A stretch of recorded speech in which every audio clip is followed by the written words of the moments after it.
She likes me. She likes me not. She likes me. She likes me not. She likes me. I don't know how to respond to this. The episode, when she's here, just... What if this gets too ugly because I just don't like this episode? How do I approach this? Just... Baby, I'm amazed the way you love me all the time. Holy shit. What? Do I not look good? Huh? Okay, Ellie told you to wear that, didn't she? Yeah, she did. How'd you know? I just know. You don't need to wear that. What? Do you want me to take it off? Ugh, Ellie planned this too much. Are you okay? I mean, if you don't want to do this, I can go. No, I think it's best that we get to the episode. Whatever you say, Captain. What's so funny? Nothing. You're just cute when you blush. This is not going to be easy. Anyways, greetings to you all. I am GoldenFox. And I'm Keyframe, and I, or should I say we, are going to look at point A, point B, and everything in between about Hearts and Hooves Day.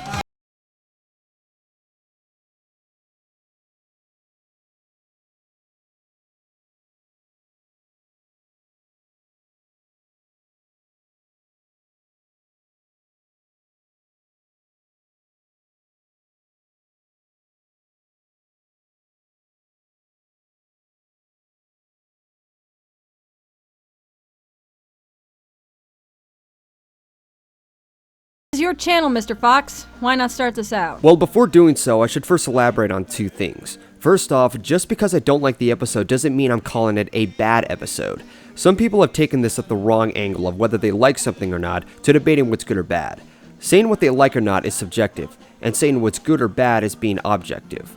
I bring this up because the elements of what's liked or not in this episode have been so controversial from many viewers. It's been hard for me to find the middle ground. The second thing I want to mention is, if you haven't noticed in my reviews of Simple Ways and Equestria games, I utterly hate cringe comedy. It's something I never appreciated from the start of this series, and to this day, I still can't stand it. What makes it hard here is that I have to stomach that in and be more fair with this episode and not let my personal feelings get in the way. Unfortunately, cringe comedy plays a major role in this episode. Kind of explains more about my 17 curse. Goldie's right about how humor is subjective. Unlike him, who utterly hates cringe comedy and this episode, I love Hearts and Hooves Day, and if it's done well, cringe comedy. Out of the times the show has done it, whether it be Simple Ways, Equestria Game, Showstoppers, or Over a Barrel, I feel like this episode did it best. How, I will explain later, because we need to get into this lovely slice of controversy pie. I wonder if it's apple or cherry flavored. You seem pretty imaginative and hungry, I suppose.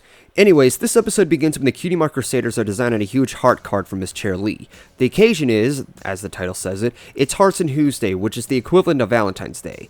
The historical background also plays a role in this episode, but not as big as Lunar Eclipse did for Nightmare Night or Heartswarming Eve. Upon delivering it to Miss Chair Lee, however, she informs them that she does not have a special sun pony, a term that refers to their companion. This puts the CMC into shock knowing that she's single, so throughout the episode they try to get her with someone. And this is a bit of a first issue with me. It's a bit minor, but this sticks out to me like a sore thumb.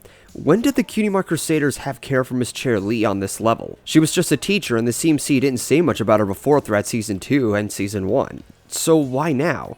It feels a bit off that they have a sudden interest in helping out their teacher. Well, before now, there wasn't much screen time shared between the CMC and Miss Chair Lee. Huh, rhymed. While this can make the sudden interest seem, well, sudden, it also means that there is a lot of room open for interpretation. We don't know what happens off screen between these characters, and we haven't had a full episode just inside the classroom. So this may seem weird, but at least to me, this is development between the character relationships between them. In some cases, some viewers can perceive it as that, but I don't want to assume so. I mean, I wouldn't want to assume that there was a hidden discussion between Trixie and Twilight before that last-minute apology happened in Magic Duel. That is a good point, Goldie, and I guess it all comes back to that one key word, perceive, or perception. It's one of the reasons I picked to do this review at you. Come now? Sorry, it's nothing. No. Tell me. Well, this episode is the perfect episode to do a balanced review, like we're doing now. Every episode has differing opinions, but a good chunk of the time, there is usually a majority vote on whether what's good or bad. This episode, is polarizing, to say the least. It all depends on your view or perception of comedy, romance, Valentine's Day specials, and on top of all that, having the protagonist in this episode with this type of topic be naive children. I don't know. I'm probably not making any sense here, aren't I? No, it's fitting here for the theme and topic of this review. Proceeding on, the CMC go on a scavenger hunt to find a stallion, and here we're given a short song that montages through. Cheerily is sweet and kind. She's the best teacher we could hope for. The perfect stallion you and I must find. One to really make her heart soar.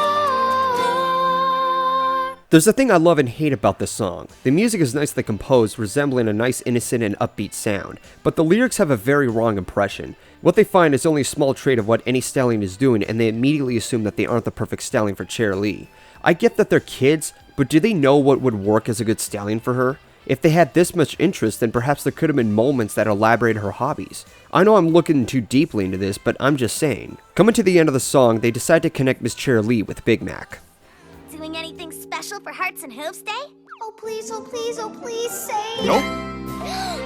We did it, girls, we found the one that will send our teachers heart aflutter. You're beautiful. Huh?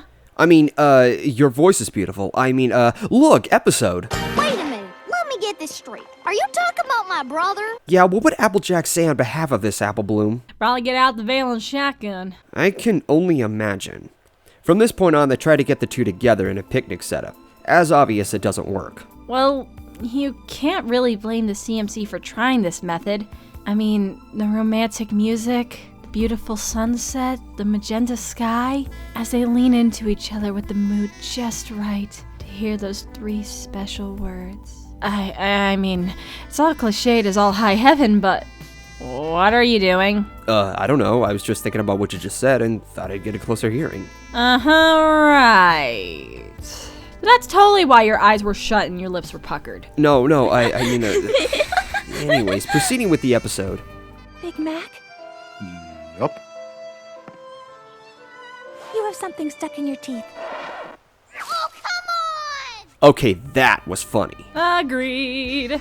So after that failed attempt, they try to come up with another plan. Hell bent on having these two together. When suddenly, main character syndrome, Twilight, bumps into them, and we get a backstory of the holiday. So apparently, this holiday was conceived from a love potion, with two members of royalty falling under its spell. You know, if we had Cadence earlier in this season, this holiday could have been about her. Another story. After hearing about the love potion, the CMC asks to borrow the book, and Twilight agrees. Now remember, Twilight always loves to share her knowledge and mentor others. She had no ideas of the Crusader scheme and thought she would be helping them learn equestrian history. And Twilight never suspiciously checks on the CMC in case they do anything stupid? No, seriously, we never see Twilight again in this episode. Well, besides her, we don't see any of the main six. Maybe they were going on their own friendship adventure, as this is one of the few earlier episodes that don't have a letter to the princess. Plus, I bet she thought they would actually read the book and learn about the potion's true intentions. Again, it's all assumption. However, at least to me, this doesn't hinder the episode. For some, it will. Perception strikes again! Boo to ambiguity. Boo to ambiguity booers. Why are you... Moving on. So they go hunting for the ingredients of the potion, which includes a piece of a cloud, colors of the rainbow, and a Pegasus feather. Don't you find it strange that this potion is heavily based around components only Pegasi can create and obtain? Actually, if you think about it, it's been said that Princess Cadence, the one for love spells, was also a Pegasus before becoming an alicorn. Never thought about this until now. Guess you Pegasi are just the romantic types. Please don't get on my weak side. Succeedingly, the CMC get Cheerilee and Big Mac to drink the potion, and already it starts to take effect. Trust in me, just in me. Stop. The last thing I need are the attention of vor fans and their fetishes. Ugh. That's a stallion with a fetish for uniforms. I think my secrets are being too exposed, aren't they? Hey, I like open people. Anyway, it seems like the potion went off without a hitch, as Cheerilee asks Big Mac to be your special sun pony, and he accepts. But then... He's my schmoopy doopy sweetie weetie. What are you doing? saving my sanity by skipping the worst part of the episode. Are you kidding? This is the best part of the episode. What? How can you stand hearing them spew all this bullshit out of their mouths?